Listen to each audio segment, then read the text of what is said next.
2 o 3 semanas, aprovechando que vamos a tener el domingo que viene, vamos a tener el Día de las Misiones, pues hace 2 o 3 semanas comencé a predicar una serie. Ponlo allí, Samuel, muchas gracias, campeón, gracias. Comencé a predicar una serie sobre las misiones. Y si recordáis, prediqué, hace 2 o 3 semanas prediqué acerca de 3 modelos de iglesia que tienen que ver con las misiones. Una es el modelo Jonás, que es que los creyentes no somos muy conscientes del amor de Dios hacia todo el mundo, como le pasó a Jonás. El segundo modelo fue el modelo de la iglesia de Jerusalén, y que la iglesia en Jerusalén tuvo mucho éxito, pero no fue capaz de mirar hacia afuera. Miraban hacia adentro, pero no fueron capaces de mirar hacia afuera como era lo que el Señor les dijo. Y el tercer modelo fue el modelo de la iglesia en Tesalónica, que no solamente estaban predicando donde estaban, sino que estaban viendo también más allá de Macedonia, Acaya, etcétera, y estaban mirando también hacia el resto del mundo. Después, hace 2 semanas por ahí, compartí con vosotros un texto en Hechos, en el capítulo 13, en el versículo 49, que dice: y la palabra del Señor se difundía por toda aquella provincia. Y la palabra del Señor se difundía por toda aquella provincia. Vimos que en el capítulo 13 del libro de los Hechos comienza con la historia de las misiones, comienza con el llamado misionero de Pablo y de Bernabé y cómo la iglesia ora por ellos y van a las misiones. Y vimos que en ese capítulo 13 fueron a Seleucia, a Chipre, a Salamina, a Pafos, a Perge de Panfilia, a Antioquía de Psidia, etcétera, etcétera. No es de extrañar que Lucas pusiera esta palabra que hemos leído después de todo este capítulo: y la palabra del Señor se difundía por toda aquella provincia. Y pregunté, si os acordáis, ¿por qué los cristianos en aquella época, esa primera generación de cristianos, vivían de esa forma? ¿Por qué la palabra del Señor se difundía por todo aquel sitio, por toda aquella provincia? Y vimos algunas razones por las que los creyentes en aquella generación apostólica compartían tanto el Evangelio. La primera razón es porque tenían pasión por el Señor en primer lugar, como debe ser, y pasión también por rescatar almas del infierno, como también debe ser. Vimos que estos creyentes de la primera generación de la Iglesia Apostólica tenían denuedo, vimos que no podían callarse y vimos que era un estilo de vida evangelístico el que ellos tenían. Y había otra razón también que compartí con vosotros, que es que esta generación, estos creyentes, estaban llenos del Espíritu Santo, y el Espíritu Santo les daba el poder, la capacidad para poder hablar, para poder predicar con el poder de Dios. Eso fue lo que hemos visto un poquito hasta hoy. Pero en esta mañana, quería también compartir otra clave del poder apostólico, de la Iglesia Apostólica en aquel momento, que deberíamos de recuperar nosotros también, si es que lo hemos perdido. Y esa clave es que la Iglesia apostólica, la que encontramos en el libro de los Hechos y la que vemos después también en las cartas, era una iglesia que oraba mucho. Hay mucha gente que piensa que en el tiempo en el que vivimos, la cenicienta de la iglesia hoy en día es la oración. Si hacemos un baremo, hacemos un estudio, una encuesta acerca de la oración, nos podemos sorprender de la cantidad de creyentes que apenas pasan tiempo en oración. La oración de alguna forma está pasada de moda. En el tiempo en el que vivimos, que hay tantos libros de autoayuda, incluso cristianos, libros que te miran hacia adentro y no miran hacia Dios, la oración está pasada de moda. Hoy nos dicen mírate hacia adentro, hoy nos dicen reflexiona hacia adentro, hoy nos dicen quiérete, hoy nos dicen ámate, hoy nos dicen puedes hacer cualquier cosa, hoy nos dicen que eres invencible, hoy nos dicen que eres super guay, que está todo muy bien. Y hay muy poco hoy en día alguien que nos diga no te mires a ti, mira a Cristo, no hables tanto contigo mismo, sino habla con Cristo. Estamos en un momento en el que la oración está desapareciendo, no digamos de forma lenta, sino de forma progresiva, de una forma rapidísima.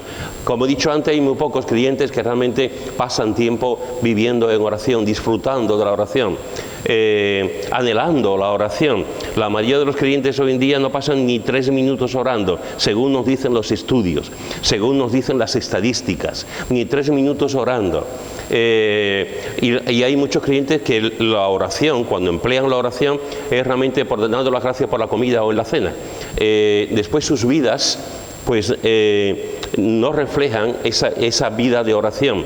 Así nos va, con tantas derrotas, con vidas carnales, con iglesias que se dividen, con creyentes que no viven en el poder de Dios, etcétera, etcétera, porque hoy en día la cenicienta de la vida cristiana, de la iglesia, es la oración. Se le da mucha importancia a otras cosas, pero la oración cada vez se le da menos importancia, menos de manera general. Hay creyentes y familias e iglesias que le dan mucha importancia, pero de manera general, hoy en día la oración prima por su ausencia en medio de las familias cristianas, de los creyentes y de las iglesias. ¿Por qué ocurre esto? ¿Por qué no se le presta hoy en día tanto especial interés a la oración? ¿Por qué oramos tan poco? Porque si tú vas al libro de los Hechos y tú vas a esa iglesia primitiva, a esa generación apostólica, tú ves que ellos oraban, y oraban mucho. Dice en Hechos, en el capítulo 1, en el versículo 14, Hechos, capítulo 1, versículo 14, dice: todos estos perseveraban unánimes en oración y ruego, con las mujeres y con María, la madre de Jesús, y con sus hermanos. Fijaros, hermano, el grupo que está aquí puesto, dice, todos estos perseveraban unánimes en oración. Los 120 que estaban esperando la plenitud del Espíritu Santo, como Jesús había prometido, estos 120 estaban allí en oración y ruego. Pero fijaros que dice que estaban con las mujeres. En la cultura judía, al igual que tantas otras culturas, la mujer no era nada. La mujer era un cero a la izquierda, no se le prestaba mucha atención. Y sin embargo, Lucas está diciendo que en ese tiempo de oración, en ese culto de oración que duró 10 días, aquí encontramos que estaban las mujeres, y las mujeres estaban participando de forma activa en la oración. Las mujeres estaban clamando también al Señor para ser llenas, igual que los hombres, para ser llenas del Espíritu Santo también, y vivir su fe delante de Dios y delante de la sociedad en la que estaban viviendo. No solamente estaban las mujeres, sino también nos dice que estaba María, la madre de Jesús. María, la mujer que engendró a Jesús, la mujer que una espada le traspasó su corazón cuando la profecía que se hizo cuando Jesús fue a la cruz. María, la que estuvo allí con Jesús en la cruz, que lo estuvo contemplando, que lo estuvo mirando, la que sufrió lo indecible por la muerte de su hijo, la que lo tuvo en su vientre, lo crió, le dio de comer, lo educó juntamente con José, etc. María, la mujer sufridora, la madre que estaba sufriendo por la muerte de su hijo y la forma de vida, el sufrimiento, la tortura que le hicieron. Y ahí estaba María, esta mujer que estaba también clamando para ser llena del Espíritu Santo, esta mujer que también estaba esperando la promesa de Dios. Allí estaban las mujeres y María, la madre de Jesús. Y no te pierdas este detalle, con los hermanos. Sí, has leído bien, con sus hermanos. Los hermanos que eran incrédulos, los hermanos que no creyeron en Jesús, los hermanos que lo despreciaban también, que no pensaban que Jesús era realmente Dios. Esos hermanos que a raíz de la resurrección y la ascensión de Jesús creyeron en Él. Esos hermanos que participaron juntamente con Él, pero hasta ese momento no eran creyentes. La Biblia nos dice que sus hermanos no creían en Él. María sí, José sí, eran sus padres. Mucha gente de a su alrededor creía en Él, pero sus hermanos, los que lo veían en primera línea, los que estaban allí con Él, no creyeron hasta que Jesús resucitó. Y entonces ellos vieron realmente que ese Jesús también era Dios y creyeron en Él. Y allí estaban todo este grupo de personas orando y clamando al Señor para ser lleno del Espíritu Santo. Una reunión de oración. Yo no sé cómo estaba yo no estaba allí, me hubiese gustado estar allí. Si hubiésemos tenido una máquina, si aquí tuviésemos una máquina del tiempo, si aquí tuviésemos un intelecto, una persona que el día de mañana descubre la máquina del tiempo, que hay tantos intentos y tantas películas y tantas series, sería maravilloso. ¿Os imagináis a Mariló que ella descubra el secreto del tiempo, de los viajes al tiempo? todo el mundo sería amigo de Mariló, ¿verdad? Y de Mariló, llévame a tal sitio. Pues si Mariló descubre un día el secreto de viajar, a mí me encantaría estar en esta reunión de oración. ¿Cómo hablarían? ¿Qué dirían? ¿Hablarían con los ojos cerrados, con los ojos abiertos? ¿Estarían sentados? ¿Estarían de rodillas? ¿Se tirarían al suelo? ¿Levantarían las manos? ¿Cómo sería esa reunión de oración donde había todo este grupo de personas esperando la plenitud del Espíritu Santo? Yo no lo sé, pero sí sé una cosa, que tuvo que ser apasionante. Tuvo que ser apasionante estar todo este grupo de personas con un anhelo en unidad, buscando todo junto lo mismo, la plenitud, la llenura del Espíritu Santo. Y aquí estaba este grupo allí, dedicado solamente a la oración. En el capítulo 2, en el versículo 42, dice, de Hechos, capítulo 2, versículo 42 dice... Bueno, el 41 dice, así que los que recibieron su palabra fueron bautizados y se añadieron aquel día como 3.000 personas y perseveraban en la doctrina de los apóstoles, en la comunión unos con otros, en el partimiento del pan y en las oraciones. Fijaros, hermanos, que aquí nos dice que perseveraban en 4 cosas importantes. En la doctrina de los apóstoles, es decir, la enseñanza, la predicación, la formación bíblica, en la comunión unos con otros, en la coinonía, estar juntos, en el partimiento del pan, algo que esta misma mañana hemos hecho juntos, y en las oraciones. Este era la brújula el que tenía la iglesia primitiva, esta generación apostólica. Polo, Cherito, cuando pueda, sí. Y fijaros que nos dice que entre las 4 columnas, las 4 patas de esa mesa, de lo que era la iglesia, una de esas patas, de esas columnas, era las oraciones. Las oraciones. Y allí estaban como 3.000 personas que se habían bautizado y perseveraban, entre otras cosas, en las oraciones. ¿Cómo se ora? ¿Cómo oran 3.000 personas? ¿Cómo lo hacían para orar? ¿Se reunían en casas diferentes? ¿Buscaban un campo grande? ¿Se hacían células? ¿Cómo hacían para que 3.000 personas, como 3.000 personas, pudiesen orar juntos? Pues allí estaban orando, perseverando en las oraciones. En el capítulo 4, en el versículo 31, dice, capítulo 4, versículo 31, dice, cuando hubieron orado, el lugar en que estaban congregados tembló, y todos fueron llenos del Espíritu Santo, y hablaban con denuedo la palabra de Dios. Fijaros que aquí están los creyentes, aquí está un grupo de creyentes que están orando para que el Señor les dé la capacidad de seguir predicando, que no le tengan miedo a la persecución. Y aquí están orando. Es una oración muy bíblica, es una oración donde se cita el Antiguo Testamento, es una oración donde piden valor, es una oración donde piden denuedo para predicar la palabra, es una oración donde piden el poder, hacer prodigios en el nombre de Jesús. Es una oración tremenda para continuar adelante en la predicación de la palabra, para continuar adelante en la predicación del Evangelio. Y allí está este grupo de personas allí orando, y cuando hubieron orado, fijaros que dice, no cuando hubieron visto los móviles, fijaros que dice, no cuando hubieron hablado entre ellos, fijaros que dice, no cuando hubieron comido, fijaros que dice, no cuando hubieron charlado mucho tiempo o estuvieron jugando al billar o al parchís. Y lo que dice aquí es cuando hubieron orado. Ellos participaron en la oración, participaron en esa oración delante de Dios, delante de ellos, clamando al Señor. Cuando hubieron orado, el lugar, había tal intensidad en la oración, había tal fuerza en la oración, que cuando hubieron orado, el lugar en que estaban congregados tembló. Yo no sé si esto es algo metafórico, yo no sé si esto Lucas lo puso como un adorno literario, no sé si fue así, pero lo que nos dice el texto es que el lugar tembló. ¿Os imagináis aquí, hermanos y hermanas, que estemos orando, que estemos clamando, y de pronto el local empieza a temblar y hay como una especie de terremoto? Estamos orando y Urbano le dice a su mujer, niña, que se mueve el suelo, niña, que se mueve el suelo. ¿Os imagináis? O que Pili después le diga a Carmen, que las sillas se mueven, que las sillas se mueven. ¿Os imagináis eso? Podemos imaginarlo, podemos pensar que de alguna forma lo que estaba diciendo Lucas, lo que estaba allí describiendo era el poder que tenía el Espíritu Santo en las vidas internas de la gente. Pero aquí dice lo que dice.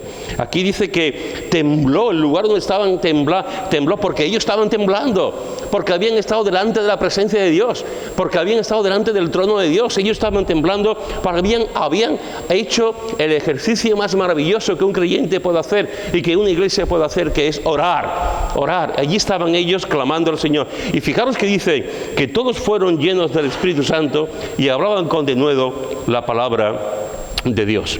El lugar en que estaban congregados tembló. ¿Por qué? Porque hubieron orado. Esto es lo que hacía la iglesia primitiva. Esto es lo que hacía la iglesia apostólica.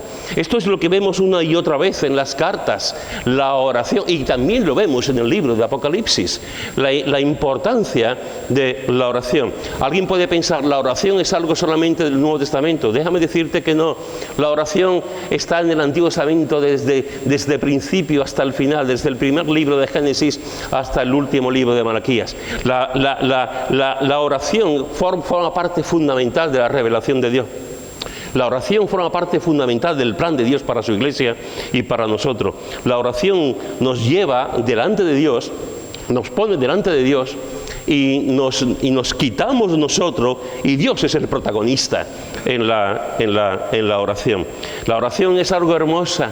La oración es algo preciosa, la oración embellece, la oración es divertida, la oración no es aburrida, la oración no es monótona, la oración no es en ese sentido litúrgica, hablando de liturgia como costumbre. La oración es algo poderoso, la oración es algo milagroso, la oración nos hace vibrar, la oración nos levanta, la oración nos quiebra, la oración nos hace reír, la oración nos hace llorar, la oración nos tira al suelo, la oración nos levanta, se levantan las manos, la oración vemos milagros. La oración vemos, estamos en la misma presencia del Rey de Reyes. La iglesia primitiva, esa generación lo tenían claro. En cada reunión que tenían, en cada sitio que se juntaban, una de sus características era la oración. La oración. Hablaban con el Señor. ¿Cómo son nuestras reuniones de oración? ¿Cómo oramos? ¿Por qué venimos? ¿Por qué no venimos a los cultos de oración? ¿Por qué hay gente que se queda tranquilamente en su casa sin ningún tipo de ataque de conciencia y se queda en su casa pudiendo venir al culto de oración? ¿Por qué hay creyentes que no oran nunca? ¿Por qué hay creyentes que solamente dicen, hermanos, me gustaría que orasen porque mi hijo se ha puesto malo? Entonces, sí. O, hermanos, me gustaría que orasen porque tengo un examen muy importante. Entonces, sí. O, me gustaría que orasen porque mañana tengo una cita con un empresario para que a ver si da el trabajo. Ese tipo de cosas. Pero ¿por qué no oramos todos los días? ¿Por qué no clamamos al Señor todos los días? Porque todas las oraciones son importantes, en las cosas pequeñas y en las cosas grandes. Hace años, no sé, los más veteranos se acordarán, hace años cuando estábamos en el otro local, vinieron unos pastores de Costa Rica. Venían con el ministerio de IESE, el Instituto Español de Evangelización a Fondo. En aquel momento yo era vicepresidente de este ministerio. Y cuando vinieron a Sevilla, yo los invité a predicar. Y recuerdo que tuvimos un sábado de enseñanza, vino uno de esos pastores y predicó, y al domingo siguiente vino otro pastor y nos predicó. Recuerdo que el que vino el sábado, hicimos una reunión especial para la iglesia el sábado, y el que vino, predicó el hombre, y dijo una cosa que a mí se me quedó grabada y que supongo que a los que estuvieron en aquel momento lo mismo se acuerdan. Él dijo, yo soy pastor, yo leo la Biblia y yo oro en mi oficina. Allí preparo los mensajes, allí busco al Señor en mi oficina. Dice, hasta que un día mi hijo o mi hija, no recuerdo bien, de 4 o 5 años, dice, me viene y me dice, papá, ¿qué? Tú hablas mucho de la Biblia. Y tú hablas de la oración, pero yo nunca te he visto leer la Biblia. Yo nunca te veo orar. Y aquello le afectó, le tocó, porque era verdad. Él leía en su oficina, tenía su devocional, preparaba los mensajes, en su oficina oraba, pero delante de sus hijos no. Delante de sus hijos no lo hacía. Y el niño, con 4 años, o la niña, con buen criterio, para esa edad, le decía, yo nunca te he visto orar ni leer la Biblia. Aquello hizo que este hombre cambiara, y a partir de ese momento empezó a orar delante de sus hijos y empezó también a leer la palabra de Dios delante de sus hijos. Una pregunta que no pretende ser inquisidora, ni pretende hacerte mal, ni pretende ser que te levantes hoy mal. ¿Tus hijos deben orar? ¿Tus hijos te ven orar? Y no estoy diciendo que tus hijos te vean orar por el gazpacho, por el puchero o por las lentejas, no. ¿Tus hijos te ven de rodillas? ¿Tus hijos te ven clamar al Señor? ¿Tus hijos ven como tú eres un hombre? ¿Sabéis cuántos grandes hombres de Dios y mujeres de Dios dicen que sus vidas cambiaron por las oraciones de sus madres, por las oraciones de sus padres? Uno de esos hombres que sus vidas cambiaron con la oración de sus madres fue John Wesley.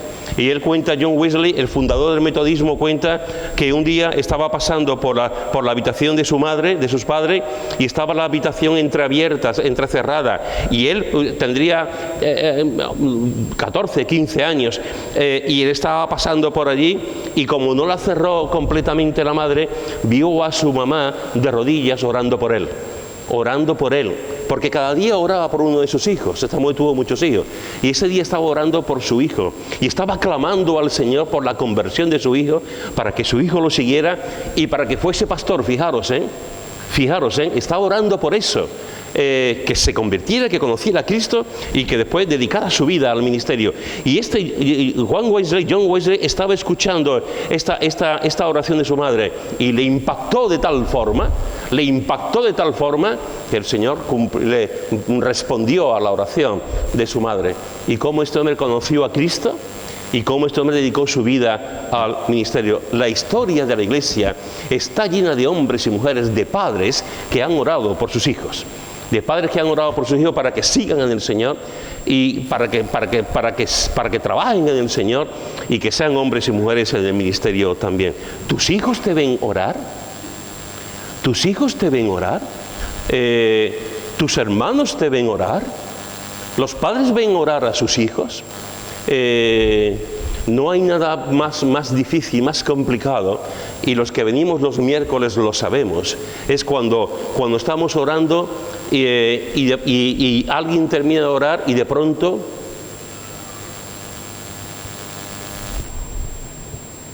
y uno hace así con el ojo, con el levanta, ¿no? Y el otro hace así, y uno se rasca porque está intranquilo, y hay un nerviosismo porque nadie sigue orando, y el que está presidiendo, el que está llevando la reunión, no sabe qué hacer. Si continuara, si decía otro motivo, no sabe qué hacer. Aquí en nuestra iglesia no. Aquí los miércoles todo el mundo oramos, nos peleamos para ver quién ora primero. En nuestra iglesia no. Pero hay muchas iglesias que están los silencios que matan. Los silencios que matan.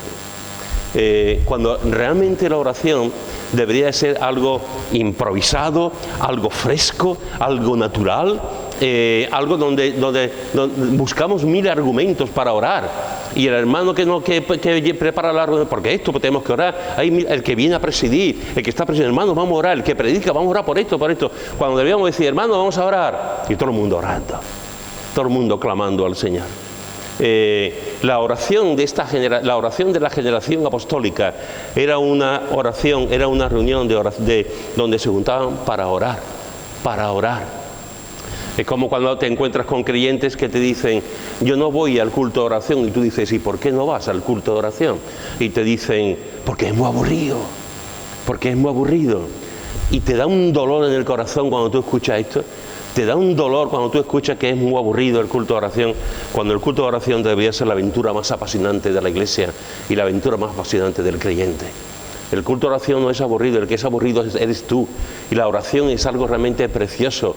Participa en oración en tu casa, ora en tu casa, clama al Señor, ora por la calle, cuando conduzcas, ora al Señor.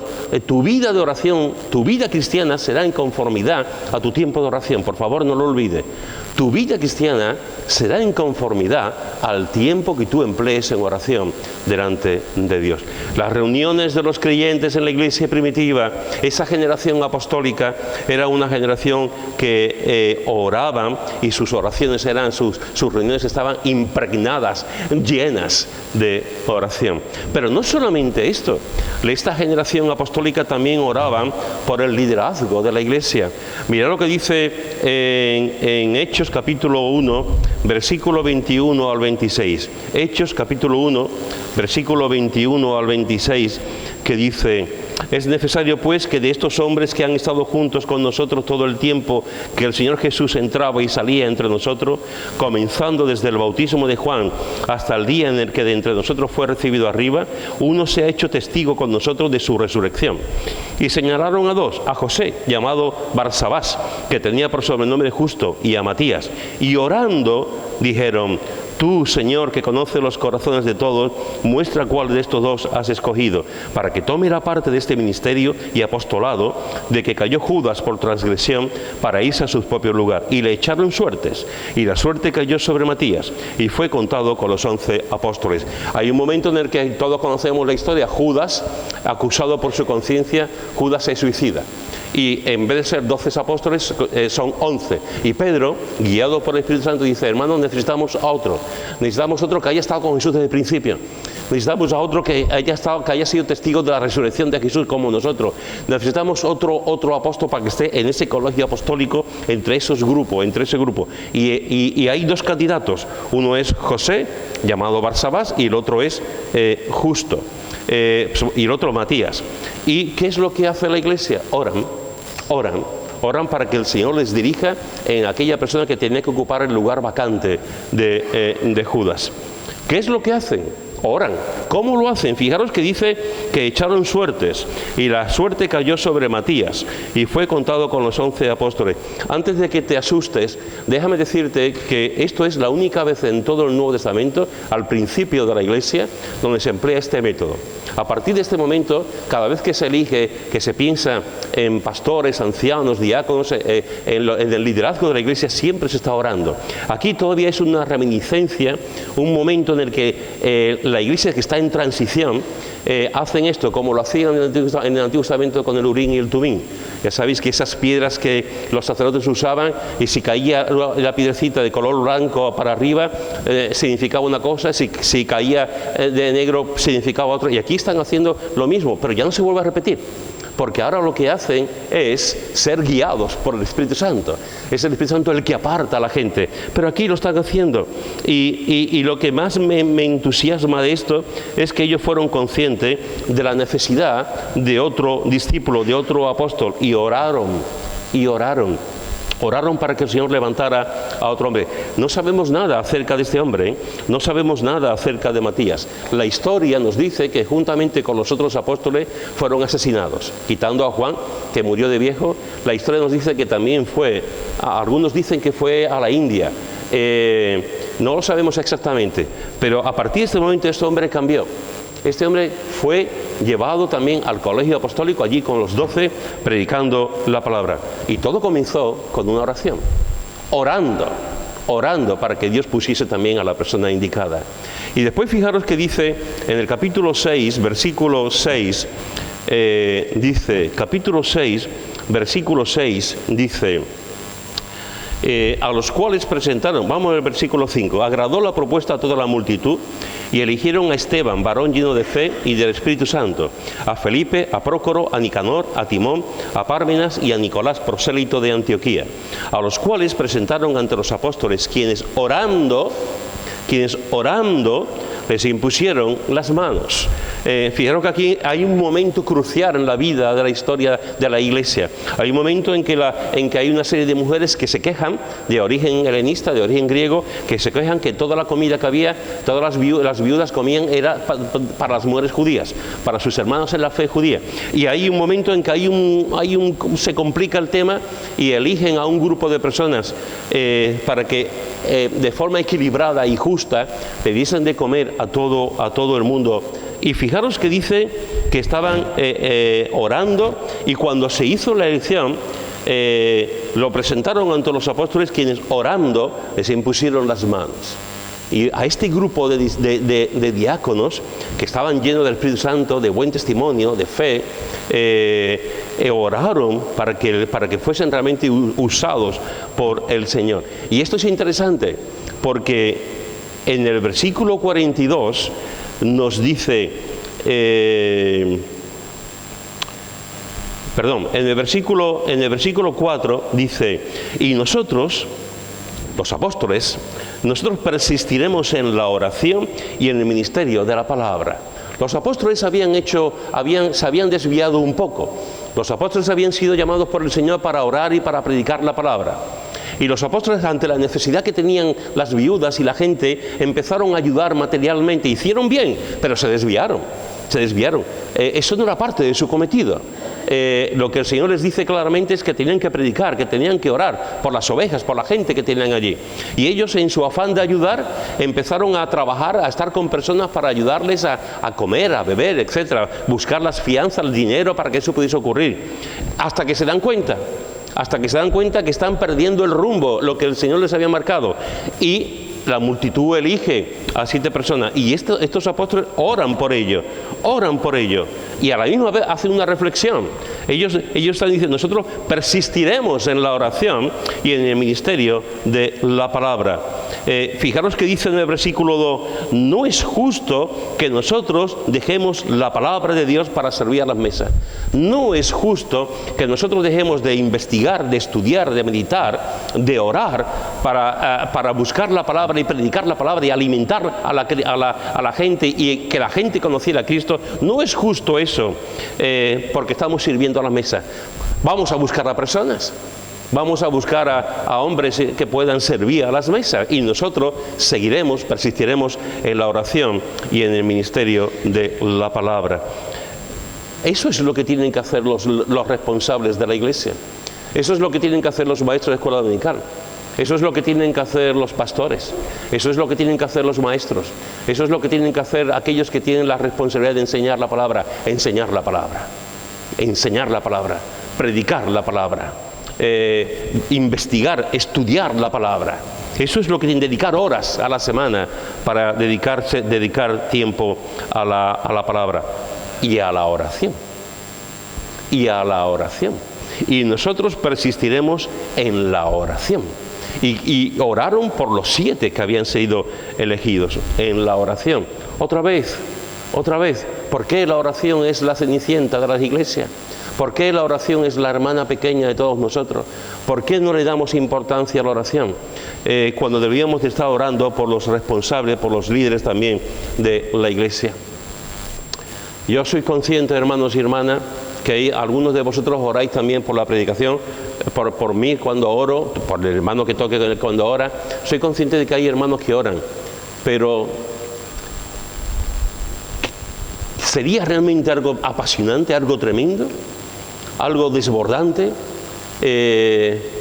¿Sabéis la historia? Lo he contado muchas veces, pero como me tocó mucho la historia, ¿sabéis la historia? Seguramente habrá alguno que todavía no lo sepa porque ha venido hoy por primera vez o tal. Pero una de las cosas que a mí me impactó de la vida de Spurgeon fue, sabéis que Spurgeon fue muy usado por el Señor en el siglo XIX. Spurgeon en aquel momento tenía la iglesia más grande del mundo, en Londres. Spurgeon era un predicador que el Señor usaba de una forma tremenda. Y un día, entre semana, dos estudiantes pasaron por su iglesia, habían escuchado hablar del poder de la predicación de Spurgeon, pasaron por su iglesia y había un señor en la puerta de la iglesia, en la verja, y le dijeron, perdón, ¿esta es la iglesia de Carlos Spurgeon? Y este hombre, que era Carlos Spurgeon, que estaba allí en la puerta, le dijo, sí, esta es la iglesia de Carlos Spurgeon. Es que nos han hablado mucho de esta iglesia y nos han hablado mucho de la cantidad de gente que se convierte cada semana, del poder de este hombre en la predicación. ¿Nos podría usted decir por qué este hombre tiene tal poder en la predicación? Y Carlos Spurgeon le dijo, sí, os lo voy a decir. Y bajaron al sótano de la iglesia. En el sótano de la iglesia había casi 200 creyentes orando por el culto que iba a haber. Y una hora antes del culto, 200 personas se juntaban allí para orar por el culto, por las canciones, por la alabanza y por el predicador. Y por el predicador. Ese era el secreto. Ese es el secreto, no es mi secreto, no es mi poder, no es lo que yo, la oratoria o la elocuencia, no es eso, no es el ser humano, es Dios quien lo hace a través de la oración de su pueblo. Yo digo ahora aquí, hermanos, digo ahora, hermanos, el domingo que viene nos juntamos a las 9 de la mañana, a las 10 hay un grupito que se junta los domingos por la mañana, hay un grupito que se junta los domingos por la mañana para orar. Pero no, es un grupito chiquitito, que ojalá el día de mañana crezca. Pero os imagináis que yo diga, el domingo que viene nos juntamos a las 10 para orar y todo el mundo viene a orar a las 10. ¿Os imagináis cómo salgo yo al púlpito? Estoy hecho un toro. Cuando yo salgo, o el grupo de alabanza, ¿no? Ahí con fuerza, con vitalidad, porque toda la iglesia orando por la predicación de la palabra. Ese era el poder de este hombre, de este pastor, y él lo reconoce, la oración. La oración cambia las vidas, la oración nos transforma, la oración realmente nos hace estar ante el trono de la gracia y nos arrodilla, nos hace ver realmente el poder de Dios. La iglesia primitiva, esta generación apostólica, era una iglesia que persistía en la oración, que sus oraciones y sus reuniones estaban llenas de oración y oraban también por el liderazgo. En el capítulo 13, los versículos 2 y 3 dice, capítulo 13, versículo 2 y 3 de Hechos, dice: ministrando estos al Señor y ayunando, dijo el Espíritu Santo: apartarme a Bernabé y a Saulo para la obra que los he llamado. Entonces habiendo ayunado y orado, les impusieron las manos y los despidieron. Hermanos, vamos a hacer una obra evangelística misionera en los pueblos de Andalucía, en los pueblos de Sevilla. Tráeme tu currículum, tráeme cuántos idiomas hablas, tráeme qué carrera has estudiado, tráeme qué don es el más importante que tú crees que tiene. Tráeme cuántos estás ofrendando para ver si eres un hombre realmente que obedece al Señor. Tráeme las cosas que has hecho. Vamos a cambiar Andalucía. Tráeme todo eso y vamos a ir puerta por puerta. Vamos a ir por las calles predicando. Aquí no hay nada de eso. Aquí no está el currículum. Aquí no está lo que uno espera, lo que uno hace. Aquí no están los rangos, no están las medallas. Aquí lo que dicen es: el Espíritu Santo, apartarme a Bernabé y a Saulo para las obras que los he llamado, habiendo ayunado y orado. Habiendo ayunado y orado. Habiendo ayunado y orado. Esa es la clave. Esa es la clave. La Iglesia debe ser consciente de eso en cuanto al liderazgo de la misma. Orar, orar y orar por aquellos que están y por aquellos que pueden estar. Orando por sus vidas, por sus entregas, por su trabajo. No orando solamente por las cosas, digamos, que se ven, la apariencia. Las reuniones en la Iglesia primitiva eran reuniones llenas de oración y oraban también por el liderazgo, por el servicio que estos hombres y mujeres hacían también en la congregación. ¿Estamos orando? ¿Estamos orando? ¿Somos una iglesia que se caracteriza por la oración? ¿Eres un cristiano que se caracteriza por la oración? ¿Eres un matrimonio cristiano que se caracteriza por la oración? Déjame decirte algo en esta mañana. Tengo otros 2 puntos sobre la oración, pero lo voy a dejar aquí.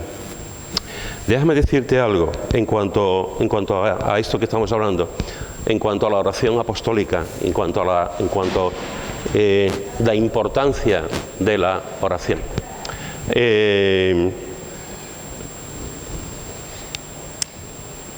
¿Quieres servir al Señor? Ora. Ora. ¿Quieres estar en el grupo de alabanza? No te fijes tanto en cómo cantas. No te fijes tanto en tu destreza para tocar los instrumentos. No te fijes tanto en el modo de tu voz, no te fijes tanto en eso. Ni siquiera te fijes en lo que tú quieres. Si tú quieres estar en el grupo de alabanza, ora. Ora. Porque el Señor es el que pone y el Señor es el que quita. Si tú quieres estar en el consejo de la iglesia, tú quieres ser diácono o diaconisa, tú quieres estar, a veces me dicen, yo quiero estar en el grupo yo quiero estar en el, y me ha pasado más de una vez, y más de dos, y más de tres, que me dicen, quiero estar en el consejo, y ni vienen durante la semana, muchos domingos faltan, y tú dices, pero ¿cómo vas a estar en el consejo si tu vida espiritual deja mucho que desear? Tú quieres estar en puestos de responsabilidad, ora. Ora. Tú quieres ser maestro de escuela dominical, no vayas a Josefi, ora y clama al Señor. Tú quieres ayudar en la iglesia, ora. Tú quieres que la iglesia se revitalice, ora. Ora. No te pongas aquí solamente y di, hermano, vamos a orar todos juntos. Está muy bien. Necesitamos hombres y mujeres que nos exhorten. Necesitamos hombres y mujeres que con su autoridad nos digan aquellas cosas en las que fallamos. Pero más que decir, vamos a orar, ven a la oración tú. Ven tú a la oración. Ven tú a clamar al Señor y que la gente te vea. Pero sobre todo, el que te va a ver es el Señor, orando y clamando. No te acostumbres nunca a tus inquietudes, a tus maneras. Cada vez que tú quieras algo delante de Dios, ora y paga el precio. Churchill decía, yo os ofrezco sangre, sudor y lágrimas. Y mientras los nazis estaban bombardeando en Gran Bretaña e Inglaterra, él salía en los medios de comunicación, en la radio, y decía, yo no os puedo ofrecer otra cosa más, sangre, sudor y lágrimas. Dejadme deciros una cosa, para orar, la oración es sangre, sudor y lágrimas. Sangre, sudor y lágrimas. ¿Por qué? Porque va en contra de nuestra naturaleza. No estamos hechos para orar, estamos hechos para hacer cada uno lo que quiere. Cuando nosotros nos ponemos delante de Dios para orar, estamos disciplinándonos. Estamos diciendo, Señor, yo no llego, pero tú sí. Señor, yo no puedo, pero tú sí. Señor, yo no soy capaz, pero tú sí. La oración es el mayor ejercicio de humildad que conozco. Porque estamos delante de Dios diciendo, Señor, no soy capaz, no puedo, pero tú sí puedes hacerlo. Por eso no oramos, porque nos cuesta un mundo, porque estamos llenos de nosotros mismos, estamos pagados de nosotros mismos. La oración es sangre, sudor y lágrimas, porque es un trabajo. A veces pensamos, la oración, oh, qué idea, qué ministerio, qué bonito, y lo idealizamos. No idealices tanto la oración. La oración es disciplinarte cada día buscando al Señor, buscando al Señor. A Santiago, el autor de la epístola y hermano de Jesús, le llamaban rodillas de camello. Le llamaban a Santiago rodillas de camello, porque en sus rodillas oraba tanto de rodilla que sus rodillas estaban llenas, estaban hinchadas de tantas horas como estaban de rodillas. Ojalá que a nosotros nos llamen, a cada uno de nosotros nos llamen rodillas de camello. Que oramos, que buscamos al Señor. Hoy te he dicho que otra de las claves de la Iglesia apostólica era la importancia que le daban a la oración. Y la vivían. Y la enseñaban porque la vivían. Ojalá que lo que estamos aquí, a partir de hoy, si no es así, nos despertemos a esta realidad y busquemos al Señor en oración. Que oremos por la Iglesia, que oremos por los ministerios y departamentos de la Iglesia, que oremos por los hombres y mujeres de la Iglesia, pero que oremos por fuera también, que oremos por la gente, por la calle, por los vecinos, por la barriada, que oremos por los pueblos de Sevilla, por Andalucía, por España, hasta el último de la tierra. Que este sea un lugar donde Jesús pueda decir, esta es mi casa de oración. Amén.